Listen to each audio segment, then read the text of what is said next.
गुरु पूर्णिमा के अवसर पर भोपाल की सांसद साध्वी प्रज्ञा सिंह ठाकुर ने कहा कि गुरु हर रूप में अद्वैत होता है। गुरु ही सदा मार्ग प्रशस्त करता है और ईश्वर की कृपा से ही हमें गुरु मिलता है।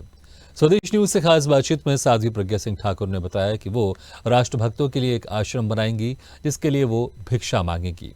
सांसद प्रज्ञा सिंह ठाकुर से एक्सक्लूसिव बातचीत की स्वदेश न्यूज के अनिरुद्ध सोनने ने।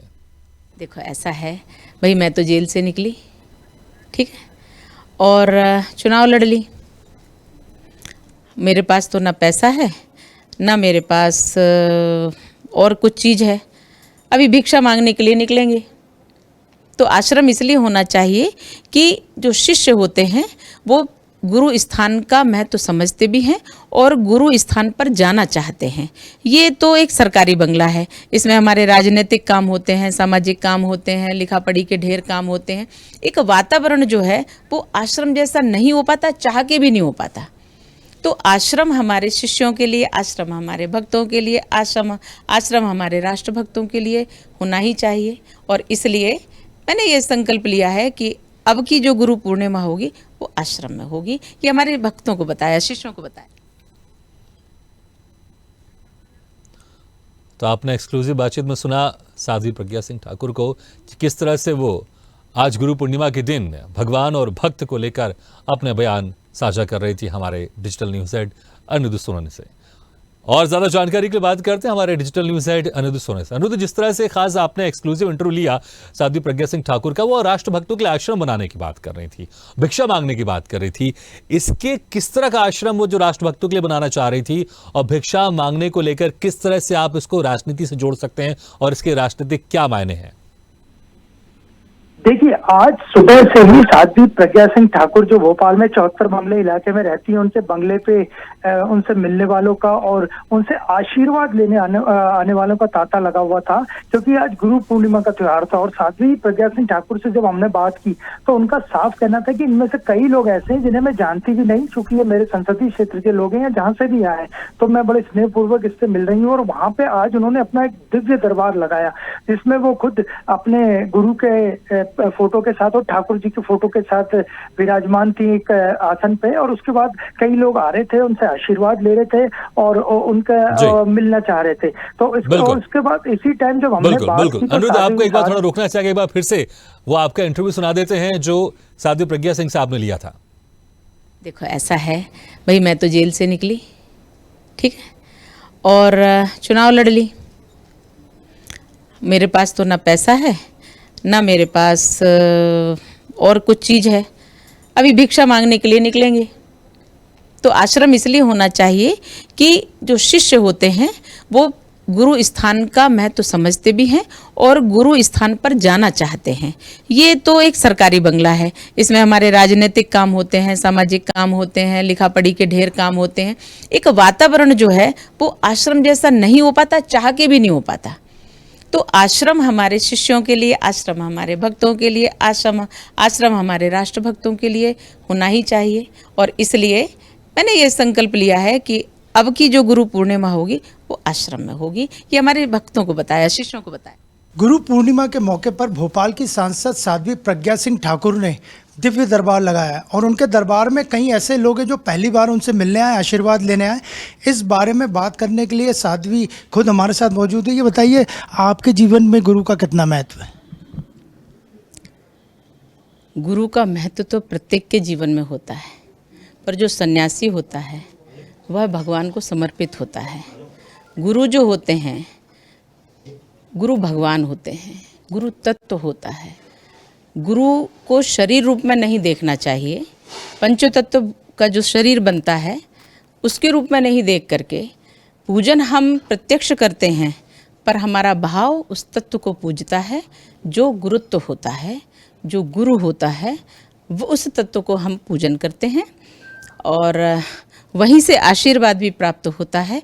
आज का बड़ा महत्व है, क्योंकि आज मैंने सुबह ही हमने गुरु की महत्ता बताई है। हमारे तुलसीदास महाराज जी ने लिखा है, श्री गुरुपद नख मणिगण ज्योति, सुमिरत दिव्य दृष्टि ही होती। गुरुदेव के चरण कमल का जो नख है उसमें हजारों करोड़ों मणियों की ज्योति है, इतना प्रकाशवान है कि उसके पूजन करने की आवश्यकता भी नहीं पड़ेगी, उसके नज़दीक आने की आवश्यकता भी नहीं है। उसका तो सिर्फ स्मरण भी कर लेंगे तो आपके हृदय में दिव्य दृष्टि आ जाएगी। गुरु साध्य या साधना, क्या कहेंगे आप? गुरु तो सब कुछ है, जो करता है गुरु भगवान है। मैंने कहा जो करता है वही करता है, वही करवाता है, और हर रूप में वही है। हम ना उसको साध्य कह सकते, ना साधन कह सकते, ना साधना कह सकते हैं, और सब कुछ कह सकते हैं। अद्वैत है। गुरु ज्ञान के लिए या भक्ति के लिए? गुरु ज्ञान और भक्ति के लिए, गुरु शक्ति के लिए, गुरु आध्यात्म के लिए, गुरु हमारे कर्म के लिए, गुरु भाव के लिए, गुरु चेतना के लिए, गुरु दर्शन के लिए, गुरु प्रत्यक्ष, गुरु अप्रत्यक्ष, गुरु ईश्वर, गुरु ब्रह्मांड, गुरु परम सत्ता, गुरु अद्वैत। इसलिए आद्य जगत गुरु शंकराचार्य जी ने अद्वैत कहा, कहीं कुछ और है ही नहीं, जो है वही सब है। और आज गुरु पूर्णिमा है, इसलिए गुरु पूर्णिमा की महत्ता बताते हुए मैंने इस कलयुग में गुरु हमारे ईश्वर के रूप में प्रत्यक्ष हमें पूजने को मिलता है, ये हमारा सबका सौभाग्य होता है। और सन्यासी के जीवन में तो कुछ और बचता ही नहीं। इदम राष्ट्राय इदं नमम, इदम देवाय इदं नमम, इदम गुरुवर इदं नमम, सब कुछ जो भी है सब कुछ राष्ट्र को, देव को, सब ईश्वर को समर्पित है। इससे हटके कुछ है ही नहीं। साध्वी जी, गुरु मार्ग दिखाता है या मार्ग बनाता है? गुरु मार्ग प्रशस्त करता है, गुरु चलकर भी बताता है। गुरु को समझने की आवश्यकता है, और जो विवेकी मनुष्य होता है वह, जैसे हमने किसी एक व्यक्ति के लिए कुछ कहा, एक को समझाया, तो वह हर व्यक्ति जो विवेकी है वह गुरु के प्रति श्रद्धा रखता है। वो हर व्यक्ति बिना कहे अपनी समस्याओं का समाधान स्वयं समझ लेता है। गुरु कहते हैं और बाकी सबका हो जाता है कार्य, इसलिए गुरु भगवान है। साध्वी जी, आजकल जिस तरह का माहौल चल रहा है, तो आपको क्या लगता है किस तरह का गुरु लोगों को चुनना चाहिए? क्योंकि पुराना समय तो अब रहा नहीं।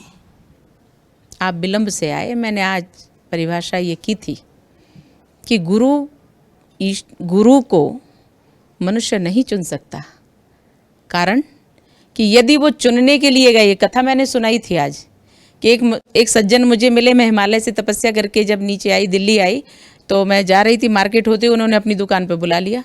फिर उन्होंने कई लोगों को बुलाया, उन्होंने कहा कि देखिए गुरु महाराज, आप तो तपस्वी हैं, आप तो आए हुए हैं हिमालय से, इसलिए मैं आपको प्रणाम करता हूँ। और उन्होंने एक सज्जन को बुलाया था, सत्संग होने लगा, हमने समझा सत्संग है, वहाँ तो गुरु के लिए होड़ लगी हुई थी कि गुरु ऐसे होना चाहिए, गुरु वैसे होना चाहिए। उन्होंने कहा कि मैं ढूंढने गया, हिमालय भी गया, सब जगह गया, लेकिन मुझे गुरु नहीं मिले, क्योंकि गुरु ऐसे होना चाहिए, क्योंकि गुरु हमें ऐसे मिले। उन्होंने कोई चिलम पी रहा था, कोई कुछ कर रहा था, गुरु ऐसे नहीं होना चाहिए। अंत में मैंने जब सबकी बात सुन ली तो एक ही बात कही कि आप गुरु ढूंढने गए थे। इसका अर्थ ये है कि आप तो भरे भराए बैठे हैं, आप परीक्षा लेने गए थे गुरु की। आपको गुरु कभी प्राप्त नहीं होता, नहीं होगा, क्योंकि गुरु के लिए भाव चाहिए, गुरु के लिए खाली स्थान चाहिए, गुरु के लिए भक्ति चाहिए, गुरु के लिए चैतन्यता चाहिए, तब गुरु प्राप्त होते। गुरु के लिए हमारी मुमुक्षुता होना चाहिए, गुरु के लिए हमारी उनकी कृपा, ईश्वर की जब कृपा होती है तब गुरु प्राप्त होता है। और गुरु प्राप्त जब होता है, उसकी कृपा जब होती है, गुरु की कृपा होती, तब ईश्वर प्राप्त होता है। हम इसको अलग नहीं कर सकते, और गुरु के हम भेद नहीं कर सकते, भाव से प्रभु मिलते हैं। साध्वी जी, अभी जैसे आपने कहा कि अगला जो गुरु पूर्णिमा है आश्रम में मनाएंगे, तो क्या रहेगा, कैसा रहेगा, आश्रम कहाँ रहेगा, और किस तरह का वो प्रोग्राम अगले साल रहेगा? देखो ऐसा है भाई, मैं तो जेल से निकली, ठीक है, और चुनाव लड़ ली। मेरे पास तो ना पैसा है, ना मेरे पास और कुछ चीज़ है, अभी भिक्षा मांगने के लिए निकलेंगे। तो आश्रम इसलिए होना चाहिए कि जो शिष्य होते हैं वो गुरु स्थान का महत्व समझते भी हैं और गुरु स्थान पर जाना चाहते हैं। ये तो एक सरकारी बंगला है, इसमें हमारे राजनीतिक काम होते हैं, सामाजिक काम होते हैं, लिखा पढ़ी के ढेर काम होते हैं। एक वातावरण जो है वो आश्रम जैसा नहीं हो पाता, चाह के भी नहीं हो पाता। तो आश्रम हमारे शिष्यों के लिए, आश्रम हमारे भक्तों के लिए, आश्रम हमारे राष्ट्रभक्तों के लिए होना ही चाहिए। और इसलिए मैंने ये संकल्प लिया है कि अब की जो गुरु पूर्णिमा होगी वो आश्रम में होगी। ये हमारे भक्तों को बताया, शिष्यों को बताया। आखिरी सवाल, हमने भोपाल के कुछ लोगों से बात करते हैं तो वो चाहते हैं कि अगली बार भी आप ही भोपाल की सांसद रहें। देखिए ऐसा है, मेरे ठाकुर चाहेंगे वैसा होगा। मैं अपना कर्तव्य करती हूँ। जनता ईश्वर के रूप में आ जाती है तब जब उसकी अपेक्षा रहती है, जब उसका भाव रहता है तब।